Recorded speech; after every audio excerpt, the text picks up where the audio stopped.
Be me, Judith, tenured professor at a major research university. Have spent 2 decades building my career on examining power structures and oppression. Not going to lie, pretty much considered one of the leading voices in academic circles on gender inequality.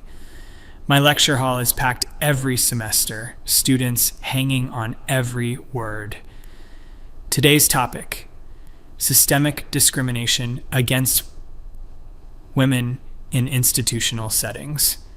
The family court system, I tell my class, represents one of the final frontiers where we need to examine how patriarchal structures continue to disadvantage women. Notice one of the guys in the 3rd row, Jack, shifting uncomfortably. He's raised his hand 3 times this semester with "but what about" questions. I can already feel the eye roll coming. "Yes, Jack," I say, not quite hiding my exasperation. "Professor Judith, I was wondering, my uncle went through a divorce last year, and he barely gets to see his kids, even though he's a great dad. Don't men sometimes face?" "Jack," I interrupt, keeping my voice measured but firm, "anecdotal evidence isn't data. What you're describing is selection bias. One case doesn't override the systematic patterns we observe in how institutions treat women." Several students nod approvingly. Jack looks like he wants to say more, but backs down. Good, we can move forward with actual academic discussion. After class, I'm walking back to my office with my colleague Cameron from the sociology department. "You were a bit harsh on that kid," Cameron mentions. I stop walking and turn to face him. "Cameron, if I don't challenge these narratives, who will? These young men come in here thinking that just because they heard about one father's rights case, suddenly the entire system is oppressing men. I'm just saying, maybe there's room for nuance." "Nuance!" I actually laugh. "Cameron, I've been studying these systems for 20 years. I've read thousands of pages of research.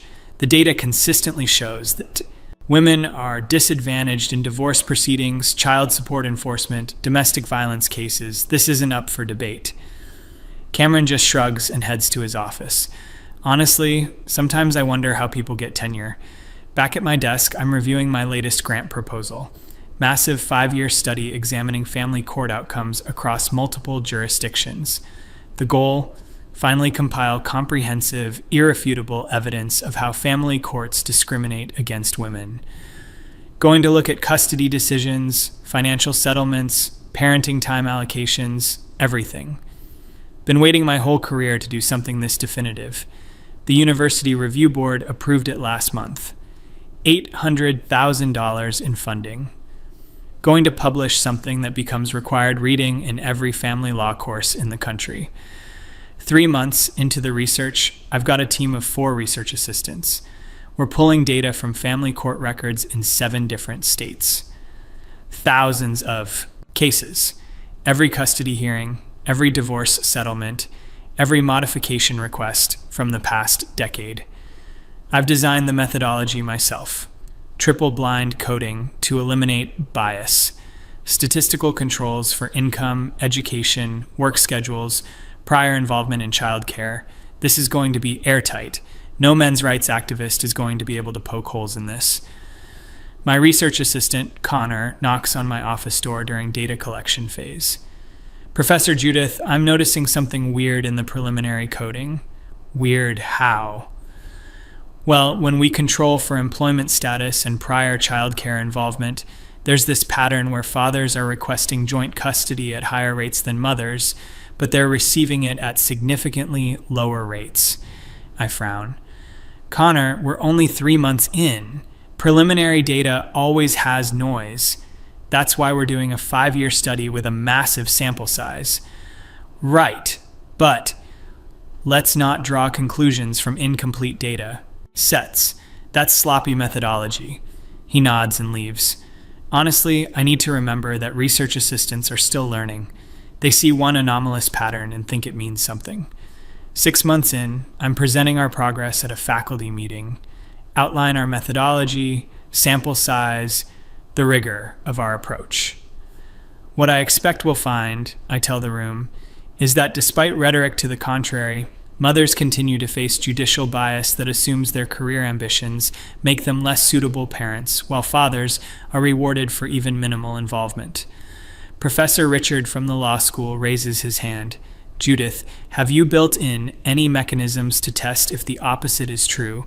Scientific method requires falsifiability. I give him my most patient smile.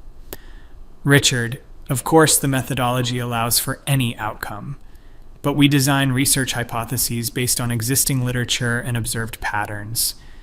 Every major study in this field has indicated maternal disadvantage. I've seen some smaller studies that suggest smaller studies with methodological flaws. I interject. That's exactly why we need this comprehensive research. Meeting moves on. 1 year into this study, I'm reviewing our first major data analysis. Sitting in my office at 9 p.m., spreadsheets open across 2 monitors. We've now got complete data from 3,400 custody cases. Fully coded, controlled for every relevant variable. I start running the statistical models, expecting to see clear patterns of maternal discrimination. The numbers start populating. Custody awarded to mother as primary parent, 68.7%. Custody awarded to father as primary parent, 11.2%. Joint physical custody, 20.1%. I stare at this for a moment. Okay, but that doesn't mean anything by itself. Everyone knows mothers get custody more often because fathers don't request custody. That's been the explanation, forever. Men just don't fight for their kids. I filter for cases where both parents requested primary custody.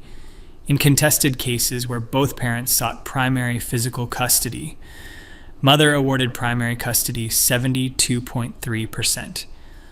Father awarded primary custody 9.8%. Split/joint custody 17.9%. I refresh the spreadsheet thinking there's an error. Numbers stay the same. Okay, but this must be because of work schedules. Fathers work longer hours, they're less available. I add controls for employment status and working hours. In cases where parents had equivalent employment situations, mother awarded primary custody 71.1%. Father awarded primary custody 10.4%. My stomach does a small flip. I close my laptop. It's late. I'm tired. I'm probably missing something. Next morning, I have Connor rerun everything. Double-check our coding, verify our controls. Numbers look consistent. Professor, he says, sliding the printout across my desk. I spend the next week looking for methodological errors. There have to be errors. Check our sampling method. It's sound. Check our coding reliability. 94% inter-rater agreement. Excellent. Check our statistical controls. Properly specified. Bring in a colleague from the statistics department to review my models. Methodology looks solid, Judith. These are robust findings. I thank her and close my office door. Sit there in silence for 20 minutes. 2 years into the study now. I've expanded the research because I need to understand this. Maybe custody isn't where the discrimination happens. Maybe it's in financial outcomes. I start analyzing child support awards, calculating support amounts relative to income, expenses, parenting time. When mothers are the non-custodial parent, average child support order, $3,200 per year. When fathers are the non-custodial parent, average child support order, $6,100 per year. I create scatter plots, run regressions, control for every variable I can think of. Income, expenses, number of children, age of children, parenting time percentage. The gap persists. Men are ordered to pay significantly more child support relative to their income and parenting time than women. I'm sitting in my office at midnight running these numbers for the 5th time. My hands are actually shaking. This can't be right.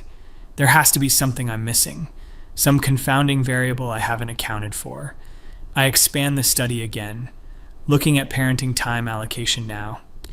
In cases where both parents requested equal parenting time and had equivalent work schedules, mothers received equal or greater parenting time, 76.4%. Fathers received equal or greater parenting time, 23.6%.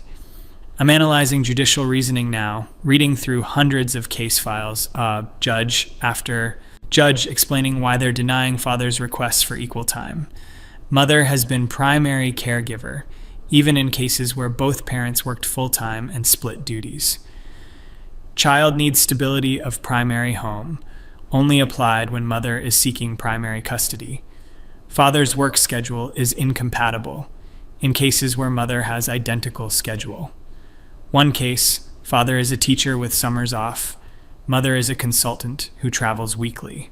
Custody to mother, father gets every other weekend. Judge's reasoning, children need their mother. I read that line 5 times. Children need their mother. That's not bias against women. That's bias against men. That's literally textbook discrimination against fathers. I close the file and put my head in my hands. 3 years into the study, I'm at a conference presenting preliminary findings. I've titled my presentation carefully, Examining Parental Outcomes in Family Court Systems. Very neutral. I present the data as objectively as I can. Show the custody statistics, the support calculations, the parenting time allocations. During Q&A, a younger professor asks, "So your research indicates systematic bias against fathers?" The room goes quiet. Everyone knows my work, knows my perspective. The data indicates disparate outcomes for fathers in contested custody cases, I say carefully. I can feel my face getting hot. But would you characterize this as institutional discrimination against men? She presses. The numbers show a pattern that warrants further investigation. I'm dodging and I know it, and everyone in the room knows it. Back home, I can't sleep, lying in bed at 3 a.m. staring at the ceiling. 20 years. 20 years I've been teaching that systems are rigged against women. I've written 3 books, dozens of papers, given hundreds of lectures, built my entire reputation on analyzing how institutions oppress women. And my own research, the most comprehensive study I've ever designed, with the most rigorous methodology I've ever employed, proves the opposite, at least in this one system. Family courts are discriminating against men, systematically, measurably, significantly. I get up and pour myself a drink even though it's 3 a.m., sit at my kitchen table with my laptop, pull up the data again like maybe it'll be different this time. It's not different. Mothers are favored in custody decisions even when fathers are equally qualified. Fathers are held to higher standards and face greater scrutiny. Judges apply different reasoning based on parent gender. Men pay more child support relative to their circumstances. Fathers get less parenting time even when they request it and can accommodate it. The numbers are clear. This is institutional discrimination. This is systematic bias. If the genders were reversed, I would call this oppression without hesitation. I think about Jack in my class, his uncle who barely sees his kids. I dismiss that as anecdotal. But what if there are thousands of cases like that? What if the plural of anecdote actually is data when you collect enough of them? What if I've been wrong? 4 years into the study, I'm supposed to be writing this up for publication. I've been stalling for months. My research team keeps asking when we're submitting. I tell them I want to be absolutely certain before we publish. Truth is, I don't know how to publish this. I don't know how to write a paper that contradicts everything I've spent my career arguing. Cameron stops by my office. How's the family court research going? It's complicated. Complicated how? I hesitate. Then I just say it. The data doesn't show what I expected. He waits. Cameron, fathers are getting screwed in family courts. Like, systematically. The numbers are undeniable. He sits down. What are you going to do? I don't know. If I publish this, do you know what happens? Every men's rights group in the country will use my research to argue that men are oppressed. My own students will question everything I've taught them. Is the research sound? It's the most methodologically rigorous study I've ever conducted. I've checked everything multiple times, had outside statisticians verify it. The findings are robust. Cameron leans back in his chair. So you have a choice between your ideology and your academic integrity. I want to argue, but he's right. That's exactly the choice. What would you tell one of your students in this situation? He asks. I know what I'd tell them. I've said it 100 times in seminars. Follow the data wherever it leads. Truth over comfort. There's your answer. He leaves, and I'm alone with my laptop again. I think about all the times I've lectured about academic honesty, about pursuing truth regardless of political implications, about how real scholarship follows evidence, not ideology. I've said those words so many times, meant them too. Never thought I'd be the one tested on it. I open a blank document and start writing the paper. It's the hardest thing I've ever written. Every sentence feels like I'm betraying something. But the data is there, clear, consistent, comprehensive. I write about custody disparities, about fathers being held to different standards, about systematic patterns of judicial bias, about how family courts favor mothers even when controlling for all relevant factors. I include every statistic, every analysis, every control. Make it impossible to dismiss. 5 months later, the paper is done. I've submitted it to the top family law journal. Peer review takes 3 months. Reviewers come back with comments. Methodology is exemplary.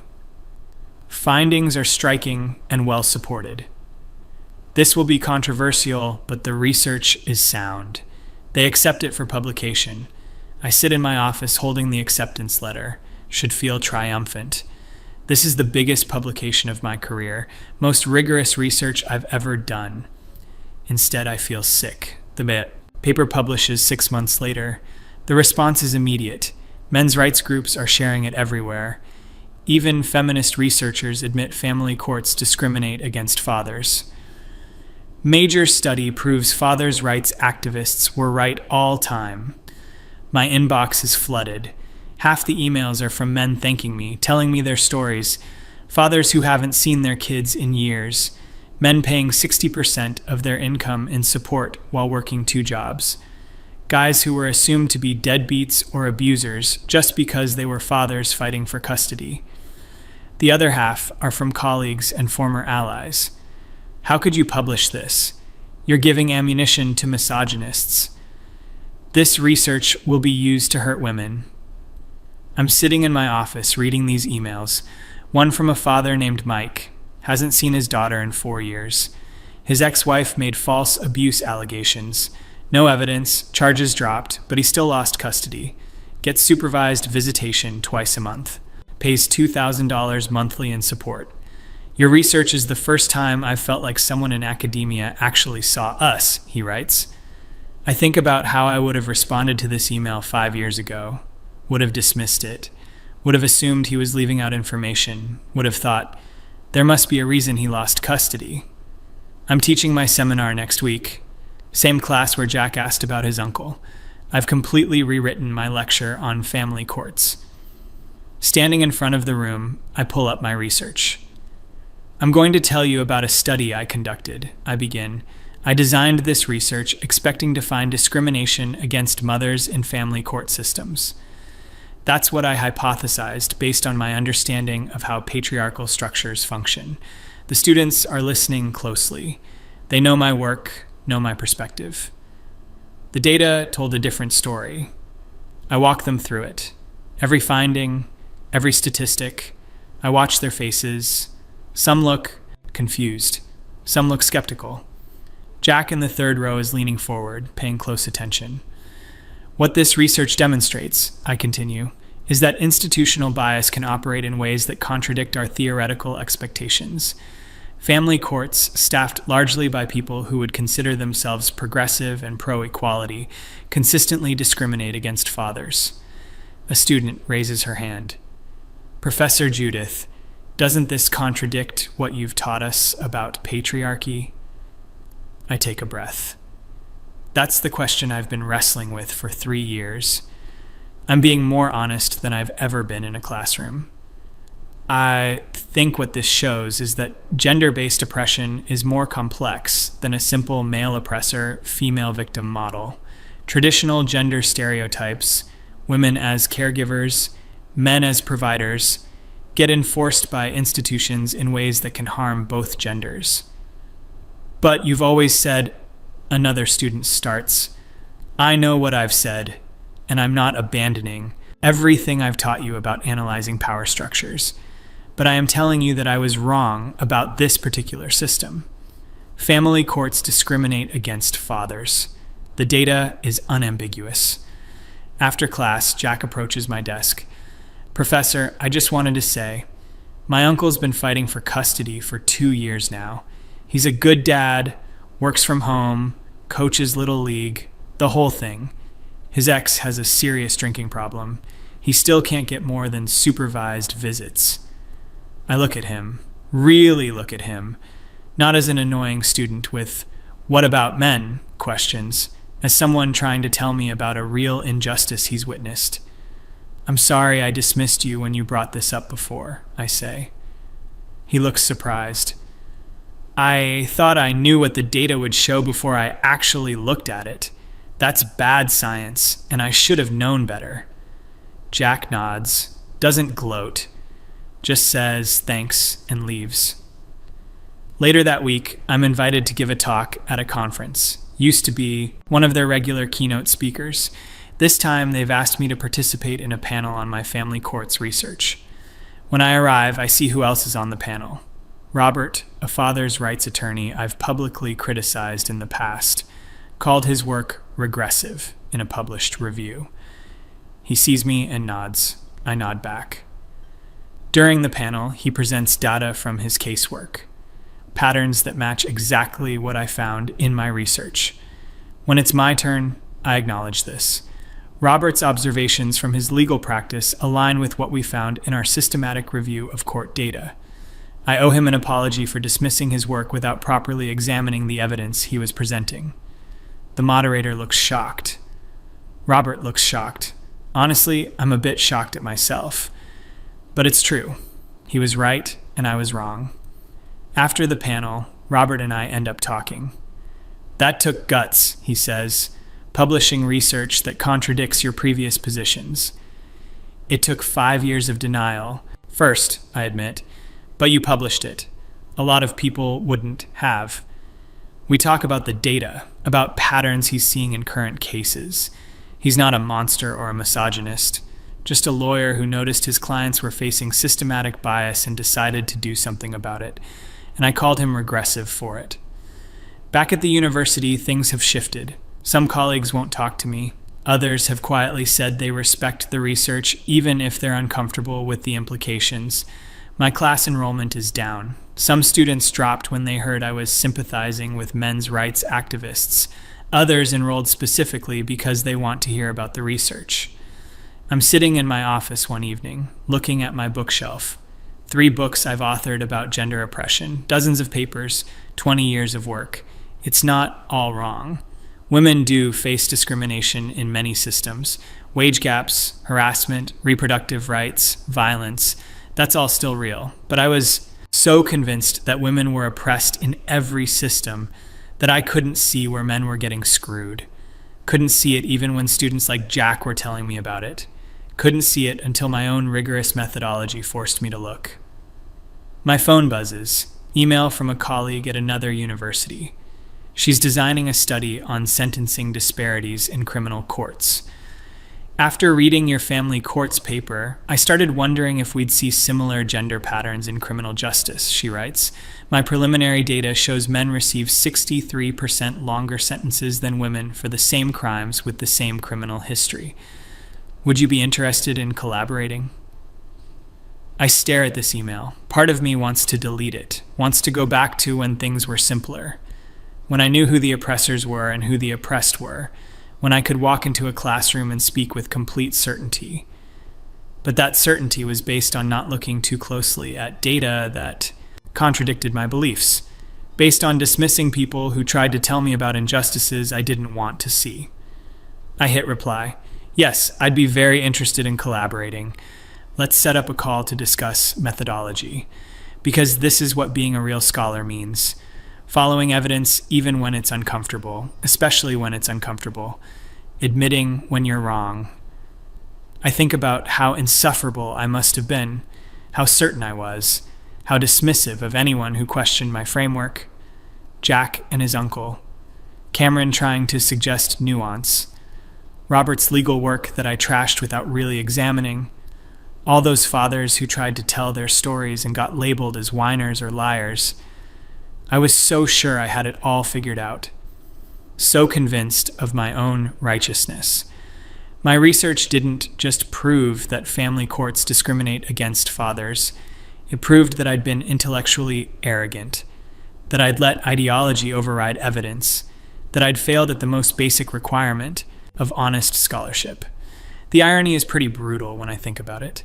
I designed this study to prove men wrong, to shut down fathers' rights advocates with hard data. Instead, I proved them right.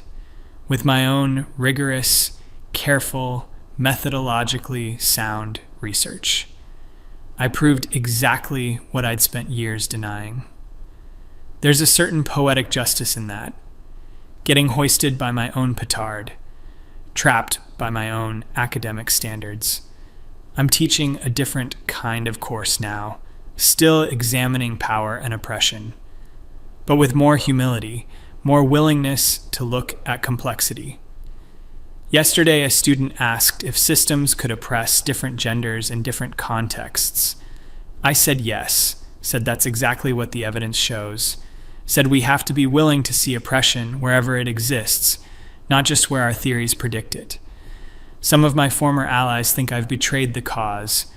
Some men's rights activists think I've seen the light. Honestly, I don't think either is quite right. I just finally started doing what I always claimed to do, following the evidence. It just took my own comprehensive research study proving me completely wrong to make me do it. Sitting here now, looking at citation counts for my family courts paper, it's being cited more than anything else I've written. Becoming required reading in law schools, being used in custody cases across the country. Fathers' attorneys are citing my research to challenge judicial bias. Some courts are actually changing their practices because of it. This paper is going to have more real-world impact than 20 years of my previous work combined. And it's the paper I never wanted to write. The research that contradicted everything I believed. The data that shocked me so much I spent 3 years in denial. I guess that's the thing about truth. It doesn't care about your ideology, doesn't care about your career, doesn't care about your certainty. It just is.